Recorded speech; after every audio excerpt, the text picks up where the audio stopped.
ওই অত কষ্টের মধ্যেও বাঁচতে চেয়েছিলাম।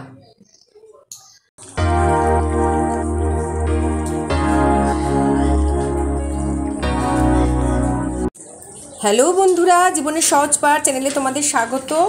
সকালবেলা একটা বৃষ্টি ঝরা সকালবেলা, মাঝরাত থেকে বৃষ্টি আরম্ভ হয়েছে।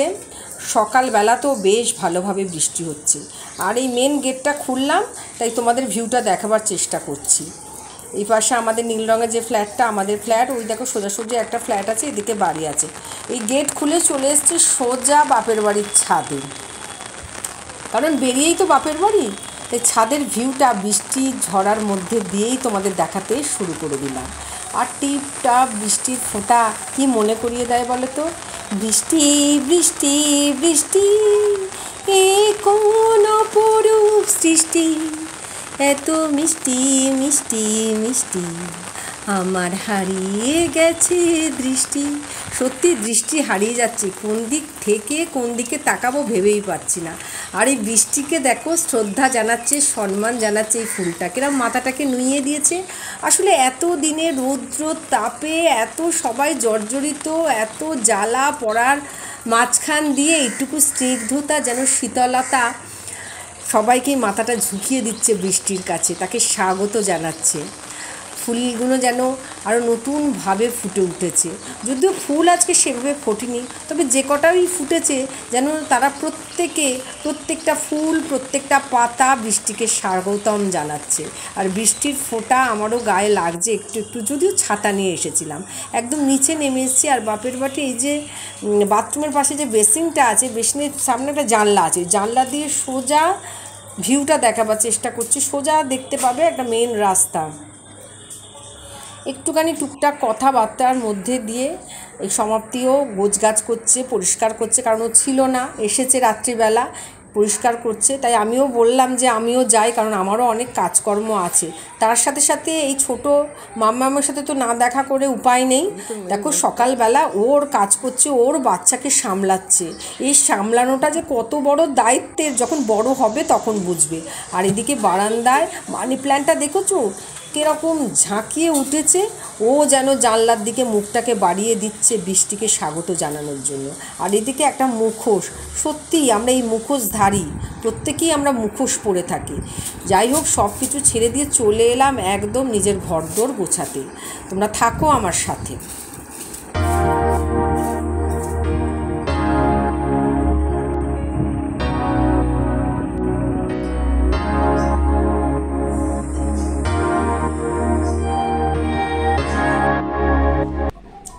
ছেলের ব্রেকফাস্ট রেডি করে দিয়েছি। সকালবেলা বললাম যে পাউরুটিগুলো খেয়ে নে, নাহলে ডেট ওভার হয়ে যাবে, তাই ওকে এটাই দিলাম টিফিনে। আর আজকে না একটু সোয়াবিনের তরকারি করব। তা সোয়াবিনের তরকারিটা আমি নিরামিষ কীভাবে করি সেটাই তোমাদের দেখাবার চেষ্টা করছি। সব মশলাগুলোকে একটা বাটির মধ্যে দিয়ে, মানে কাশ্মীরি লঙ্কার গুঁড়ো, এমনি গুঁড়ো লঙ্কা, হলুদ, ধনে গুঁড়ো, জিরে গুঁড়ো, সব কিছু একটা বাটির মধ্যে জল দিয়ে ভিজিয়ে রাখলে কি হয় বলো তো, তরকারিতে যখন এই গুঁড়ো মশলার ব্যবহার হয় না, থিকনেস আসে তরকারিতে। আর তুমি যদি ডাইরেক্ট গুঁড়ো মশলাটা দিয়ে দাও তাহলে কিন্তু অতটা থিকনেস আসে না। যদিও বাটা মশলাতে রান্না করাই খুব ভালো, কিন্তু এখন আর শিলনোড়া সেভাবে বার করি না। আর গুঁড়ো মশলা যখন আছে তখন তো সেগুলো সদ্ব্যবহার করতে হবে। দেখো প্রত্যেকটা গুঁড়ো মশলা আমি কিন্তু প্যাকেট করে রাখি, আমি কিন্তু ঢেলে রাখি না, কারণ এই ঢেলে রাখলেই মশলা, এই বর্ষাকালে দেখেছি একটুখানি কী বলে এরকম সাদাটে ভাব হয়ে যায়, নষ্ট হয়ে যায়। তাই প্যাকেট করে রাখলে দেখবে অনেক দিন পর্যন্তই মশলা কিন্তু ভালো থাকে। তাই মশলাটার জোগাড়ই করে নিচ্ছি, রেডি করে নিচ্ছি মশলাগুলোকে।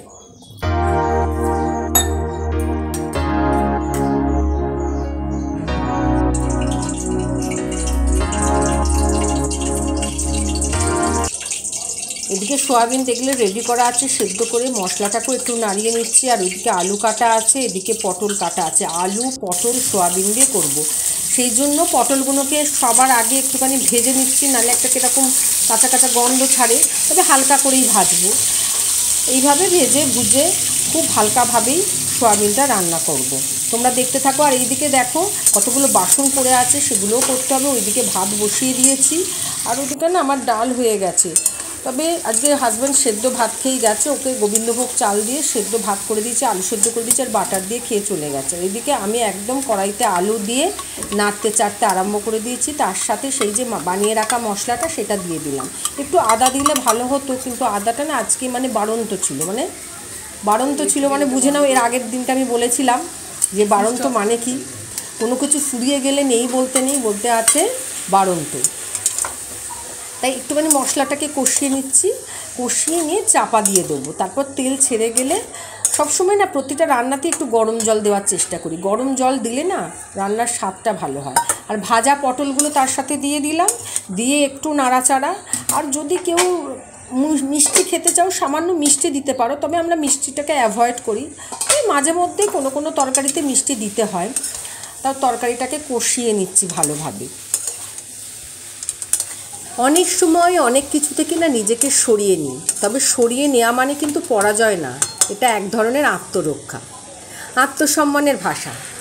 একটা সময় ছিল যখন মানুষকে ধরে রাখার জন্য প্রাণপণে লড়ে গেছি।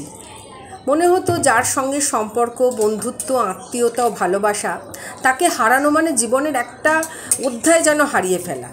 তবে এখন বুঝেছি যে মাঝে মাঝে যেখানে গুরুত্ব না পাওয়া যায় সেখান থেকে নিজেকে সরিয়ে নিতে হয়, বুঝেও না বোঝার ভান করতে হয়।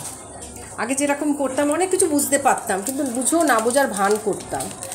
কিন্তু এখন অনেক কিছু বুঝে গেছি। যেখানে আমার নিজস্ব মূল্য নেই, নিজস্ব গুরুত্ব নেই, সেখান থেকে নিজেকে সরিয়ে নেওয়াই ভালো। তা এই সরিয়ে নেওয়া ভালোর মধ্যে দিয়ে নিজেকে ভালো রাখা যায়। সবসময় যে যুদ্ধ করেই টিকে থাকতে হবে তা নয়, অনেক সময় নিজেকে সরিয়ে নেওয়াটাও সবচেয়ে সাহসী সিদ্ধান্ত হয়ে দাঁড়ায় নিজেকে টিকিয়ে রাখার জন্য। এইভাবেই চলি আমি। কাজকর্ম সেরে তোমাদের সামনে বসলাম। গতকালকে আমি বলেছিলাম যে আমার কি হয়েছে, সেই রোগ নির্ণয়ের চেষ্টা করেছি আমি। তবে আজকে তোমাদের বলতে চাই যে তারপরে আমি কি করলাম। তারপরে যখন ওরকম একদিন আমি রাত্রিবেলা ব্রাশ করতে করতে যখন এই বেসিনটাতে, এইখানটাতেই মুখ ধুই আমি, এই যে এইখানটায়, এই যে বেসিনটা দেখছো সাদা, তো তা রাত্রিবেলা যখন মুখ ধুতে গিয়ে একটা রক্ত পড়লো, তখন একটুখানি ভয় পেয়ে গেছিলাম যে ব্রাশের খোঁচা লেগে গেল। তখন আমার ভাই ছিল, খুঁটিতো ভাই ছিল, আর আমার ছেলে ছিল। আমি ওদেরকে বললাম, দেখ তো রক্ত পড়লো, আমার কিছু হয়েছে নাকি। তখন হাঁ করে দেখলো যে আলজিভের পাশে না দুটো এরকম ছোট ছোট মাংস হয়েছিল, খুব ছোট, সেটার জন্য আমার কোনো অসুবিধা হচ্ছিল না। তা দেখার পর মাও ভয় পেয়ে গেছে। তারপর দেখলাম ওইখানটা একটু লাল মতো হয়ে আছে। তা মা বললো যে তাহলে দেখ একদম ফেলে রাখিস না, এখন হচ্ছে করোনার সময়, চতুর্দিক সব বন্ধ হয়ে যাচ্ছে, এখনই ডাক্তার দেখিয়ে নি। তা তখন আমরা ডাক্তার দেখালাম। এখানে একটা চ্যারিটেবল একটা ডিসপেন্সারি আছে আমাদের এখানে, তা সেখানে শুভ্র গাঙ্গুলি বলে একজন ENT ডাক্তার বসতেন, ওনাকে দেখালাম। ওনাকে দেখানোর পর উনি বললেন যে মারাত্মক ইনফেকশন হয়ে গেছে, যদি ঠিকমতো যদি আমি ট্রিটমেন্ট না করি, ঠিকমতো যদি ওষুধপত্র খাওয়া দাওয়া না করি, তাহলে কিন্তু আমার অপারেশন করতে হতে পারে। সমস্ত ওষুধপত্র কিনে বাড়িতে এলাম, ওষুধ খাওয়া শুরু করলাম। একদিন ওষুধ খাওয়ার পর ভীষণ ফুসকার মতো আমার গায়ে অ্যালার্জি বেরিয়ে গেল। ওষুধ তৎক্ষণাৎ বন্ধ করে দিতে হলো, ডাক্তার বন্ধ করে বসো। তারপরে এইভাবে ওষুধ পাল্টে আবার কিছু হচ্ছিল না। এইভাবে করতে করতে প্রায় 1 মাস হয়ে গেল। 1 মাস হয়ে গেছে যখন, তখন আর বসে না থেকে তখন আমার গলা অলরেডি ফুলতে আরম্ভ করেছে। বাইরে না আমার ঠিক এইভাবে ফুলে গেছিলো, আর ভেতরটাও ফুলে গেছিলো। আর খাদ্যনালী, শ্বাসনালী, এইখানে না দুটো নালী আছে, খাদ্যনালী আর শ্বাসনালী। এই দুটো একটাকে ঠেলা মারছে তো ফুলে যাওয়ার জন্য, আর দুটো এরকম হয়ে গেছিলো। ফলে কি আমি জল খেতে পারতাম না। জল খেতে গেলে একবার এরকম করতে একবার কোন দিক দিয়ে জলটা যেতে পারবে সেই রাস্তা খুঁজতাম আমি। আর খাবার তো কি কষ্ট করে যে খেয়েছি, বাঁচার যে এত আগ্রহ ছিল আমার মধ্যে। আর সেই আগ্রহটা কেন এসেছিল বলো তো? পারিপার্শ্বিক পরিবেশ আমার ভালো ছিল, প্রত্যেকে চাইছিল, প্রত্যেকে আমার সহযোগিতা করছিল, প্রত্যেকে আমার খেয়াল রাখছিল, প্রত্যেকে আমার পাশে ছিল। এই থাকাগুলোর জন্যই কিন্তু আমি ওই অত কষ্টের মধ্যেও বাঁচতে চেয়েছিলাম। সেই জন্য মিক্সিতে খাবার ঘেঁটে আমি খেতাম, কিন্তু প্রত্যেকের যা কিছু করে দেওয়ার, টাইমে টিফিন করে দেওয়া, টাইমে খাবার গুছিয়ে দেওয়া, সেগুলো প্রত্যেকটা করতাম, করেও নিজের খাবারটাও রেডি করতাম। কারণ সেরকমভাবে বোনকে ডাকবো সেই সময় অত কাউকে ডাকিনি, মা করতেন যতটা পারতেন। তারপরে এরপরে আবার ডাক্তার চেঞ্জ করলাম, ডাক্তার চেঞ্জ করে আমরা চলে গেলাম আমাদের এখানে সিথি বলে একটা জায়গা আছে, সিথির মোড়, বড়নগরে।